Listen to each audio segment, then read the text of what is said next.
Welcome to Center Heist Productions. Please hit the likes and subscribe down below in your right hand corner.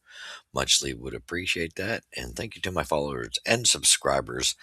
I muchly appreciate your support. And please leave your comment at the end of the videos. Like I say, eventually I will be getting to those comments as things hopefully start to slow down just a little bit for me. I'm hoping because I'm very busy in an outreach and I apologize, but that has to take precedent over everything at the moment.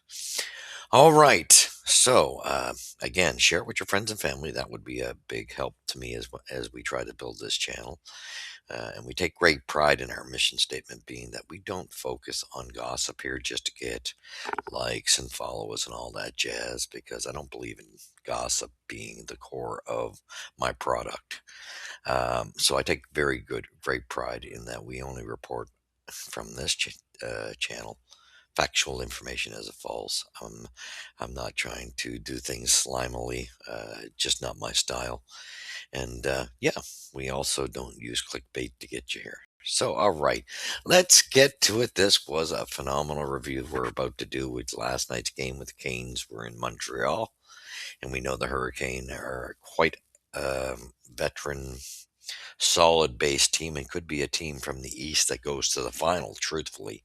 Always what's been stopping them has been the Florida Panthers, and where the Panthers aren't in the playoff picture this year, there's a good chance this Canes team could be going to the final against, my opinion, probably going to be Colorado. Anyway, let's get to last night's game. This was quite a game. This was really, truthfully, we wouldn't have had a victory here if it hadn't been for Dobes standing on his head in the first half of the first period. He really stood on his head in this game. He was like amazing. So just phenomenal. With the way the Habs play started the first 10 minutes, they weren't looking too sharp, and he held them in with only going down 2 goals. Could have been anybody else. We probably would have had 5 goals scored or more scored on us by that point. However, he held them in, and the Canadians did catch fire. Thank God. All right, so let's look at it. First period, 2-1, and that wasn't. That's for the Canes. That's how they ended that period. Like I said, they came up with 2 goals pretty quickly, and we're all over the Habs. However, Montreal was very fortunate to get out of there only with a 1 goal deficit at the end of the first, because that was not indicative to the way that period was played. So, second period, Montreal really wakes up, comes out, and you're looking at an entire different team. They come out with 2 goals to Carolina's no goals. So you got a 3-2 lead for Montreal going into the third. And uh, in the third, we got 2 more added and no more goals from the Canes, and it was 5-2 victory. Dobes, again, was standing on his head the whole night long. 40 some odd shots. We'll get to those stats in a moment, but this was an incredible display. Um, Slavkovsky and Demidov had a very strong game. Caulfield, as usual. The first line was excellent. Suzuki was very strong. Second line's finally starting to get in the groove. Good to see Kapanen and Demidov getting going.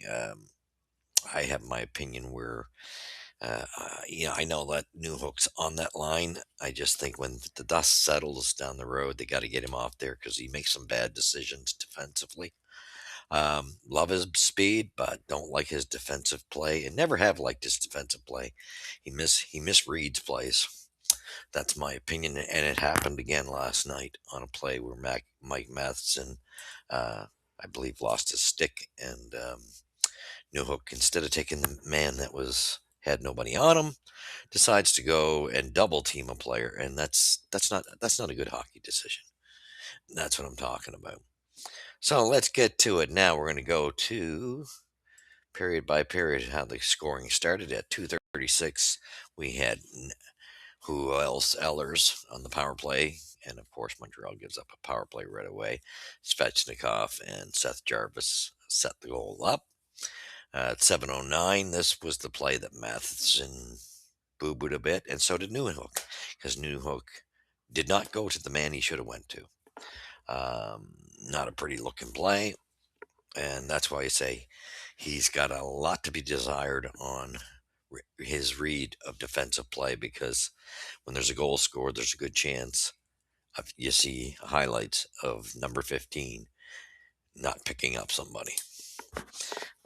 So they got the team though does do this periodically where they got to start reading better and picking up the man who's not covered, not double teaming a player. That's got to change. So that seems to have been Montreal's problem. So anyway, we get a nice goal finally. 12-11 line 2 finally snaps this cold streak they've been on. Oliver Kapanen gets his first in quite some time. Jaden Struble and Ivan Demidov assisted. Demidov had a phenomenal game. Just really was, and that was at 12-11 of the first period. So that made it 2-1. Second period starts at 5:49. We had Cole Caulfield get a nice goal, assisted by Suzuki and Slavkovsky.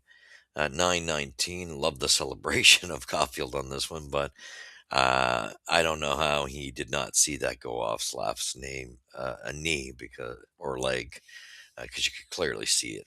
A good celebration. I think that's a goal scorer thing when they're so on fire to score that they take this. He took the celebration and it was Slav's goal, and you could clearly see in the highlights it went off Slavkovsky. So, but great on Cole. Either way, he was involved in the play. So it was assisted by at 9:19 by Caulfield and Noah Dobson. Third period came. We got Ivan Demidov. What a goal on the breakaway. And that goal that Slavk had was just being in front of the net. Cole takes a shot, um, and Slav causing the screen. And yeah, it rings off his shin pad or side of his leg and redirects into the net. But anyway, 13:53 Demidov gets a breakaway, and what a beautiful goal, unassisted, and he just turned Anderson inside out. It was a gorgeous goal, and he was doing dipsy doodling all night. He was really he was like the puck was stuck to his stick, and of course. Montreal, after Josh Anderson, I don't know, man. This guy's got hands of stone. The amount of opportunities he had for the empty netter when the last 3 minutes, basically, that Carolina had an extra attacker out with their goalie pulled, and Josh Anderson, I think he had 2 or 3 attempts, couldn't hit the broadside of a barn, but put Jake Evans out on the ice in his first attempt, bang, gone, empty netter from his own end. 19 minutes, that was scored with 1 minute left. That put away any hope and that was assisted by Alex Carrier, and that made your score 5-2.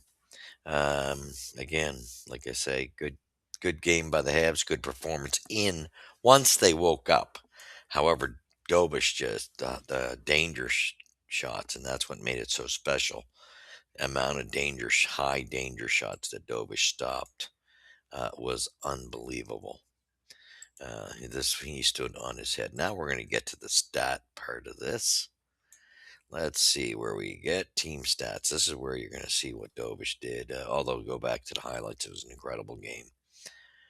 All right, let's see. Here we go. Shots, 43 shots, and Dobes stopped 41. That was a ton of shots, and there was a lot of high quality shots involved in that mess too.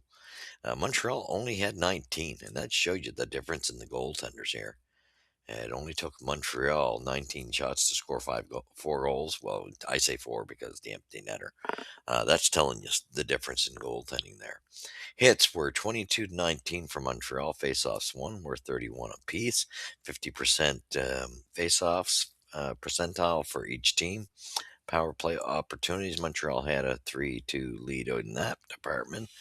Power play goals, though, however, favored Carolina, and that's so they had a 50 percentile power play average. Montreal had none. So Montreal tries to get a little too cute on their power plays, and that really does bother me.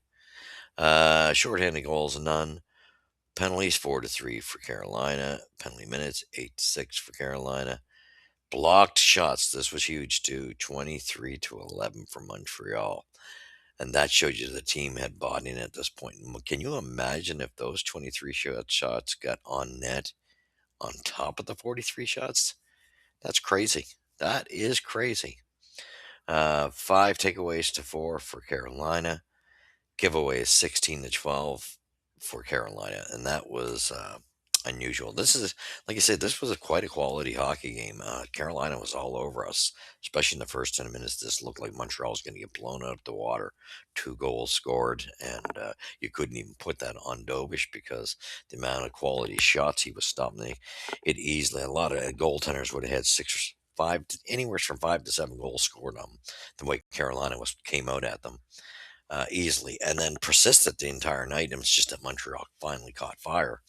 A lot of Montreal's big guns, like I said, Demidov and Kapanen finally get going, which is a good sign. Like I say, we gotta figure out who that third man is going to be because I think that's where some of the trouble lies on line two. Is that Alex Newhook that he put there because probably that's I would I don't know. I think I don't know. It's they got some different choices there, and I'm sorry with his defensive uh, play. I would have him on the third line. I think there's Texier and even Valino. I think wouldn't mind seeing him get a shot just to see what they could do. One of the two. I think Texier would probably fit there really well. Uh, he's at least got the IQ. Whereas Valino, I think he deserves the opportunity the way he got playing for Montreal. Somewhere in the lineup anyway. But good, solid game. What more can I say? Dobish, Slavkovsky, Caulfield, and Demidov definitely stood out in this game. And it ended up being that it wasn't even close. Dobish was the first star of this game. Then you had Demidov and Slavkovsky. And that's fairly much how it should have been. Pending, I'd say the first star was obvious.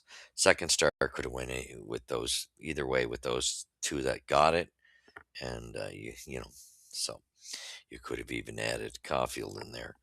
But great game there. I still say we still have too many problems. The amount of breakaways we give away is just crazy. High danger chances. I will say it again. We need an upgrade on our defensive coaching. And I'm going to hammer that home because we're a disaster in our own end. We play with the puck. The communication is terrible. We got some forwards who don't know how to read the play. It's very basic. These guys can't even seem to get a basic concept. Some of these players, like I said, Newhook. I mean, what the hell are you thinking?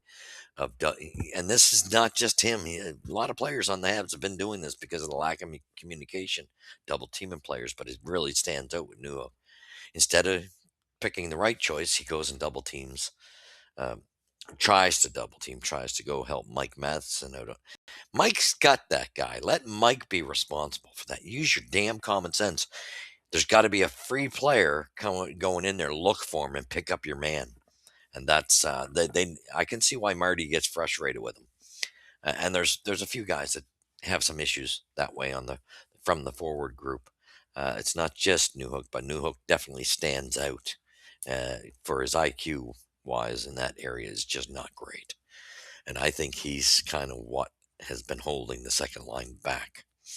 So I think they're going to have to do something there relatively soon.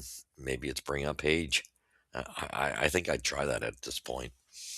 Although they got to wait till his playoff ends, I'm sure. But when that playoff ends, I think I'd bring him up. And I'd try Texier on that second line. He's got a higher IQ. I know Newhook's got great speed, and I love that about him, but his IQ, and especially in the defensive zone, is just wretched. So, with that being said, great game by the Habs. They pulled it together as a team. Outstanding goaltending. Now, my fear is Columbus Blue Jackets. This is a big, nasty team. And don't kid yourself, this Carolina team is a team that could go to the Cup final. So, just because we took this game, that was just an absolute massive performance by Dobes that pulled off this victory, and we got to play them once more. Kind of a little nervous on that one. And this team is solidly a good veteran presence, and they can play a heavy game.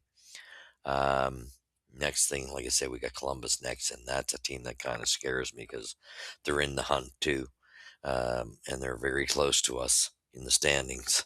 And we got to play them Thursday night, and that's going to be. We got to learn. We got to. I think we got a couple games against them. Matter of fact, in this last stretch, and we're gonna have to find a way to win those games. Uh, we cannot lose. I mean, yes, it's a great victory last night.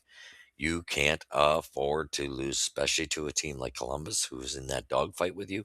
You have to find a way to beat them, and that's a big, strong team. So Montreal is going to have to definitely find a way to outperform them because you're not going to match them physically. Would I bring up a, a big player or two, or I don't know. I mean, I know we don't have anybody shining in Laval up front, but maybe a little physicality would be nice. I mean, I'm at a point too where I'm kind of disappointed that Arbor's not getting much, and it looks like it almost looks like their decisions made. Love to see them try Arbor on offense, though. Give him a try. This guy's too important, one way or another. He could be exactly what they need to work on the fourth line and smash some bodies around. That could be, and then you got extra defenseman in the lineup that way as well. That's just my thought. You could toy around with that a bit. I'd hate to see Arbor get traded, but it's not looking very promising. I just don't like the way they're handling him. It's just the way it is.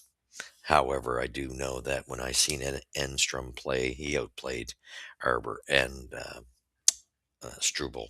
Struble might be doing a better job than Arbor at the moment, with the trust with the coaches. But he's shown plenty of signs that he's not ready. And Carrier's just not impressed me at all with his play whatsoever. He's got to just simplify his game. He's been, I don't know why he's not p- taken out of the game periodically and as the seventh man. Just my thought, the way he's performed. However, he does have a good veteran presence, but hasn't had a great season. But with that being said, let's hope Montreal figures it out because boy, they're going to have to play. They're going to have to solidify that defensive play and not make errors. They cannot have costly errors, and they're going to have to find a way to match somehow outperform that physicality and the things that comes from Columbus because that's a big, solid team, and we don't have anybody that can. Size wise, other than Anderson, and usually when Arbor's in, that can usually match that. And fight wise, Jeanette, you're no match for him. Or what? No, sorry, Olivier. My apologies. You're no match for him. That guy's just hands down probably the best fighter in the league. But in my opinion, you should have somebody that can at least be there to offset things, even though Olivier is going to beat anybody. Anyway, with that being said, we got a big one. We got to find a way to win that game against Columbus. It's just too darn close. Great game though for the Habs. Way to go, Dobes. Way to go, Slav. Way to go, Demidov. Way to go, Caulfield. Way to go, first line and Suzuki. And good team pulled together. And Kapanen. Good seeing the team pull together and pull this back and win on such an important game. Go Habs, go. Thank you for watching. You've seen it here where the puck drops first at Center Heights Productions. We will catch you in the next review.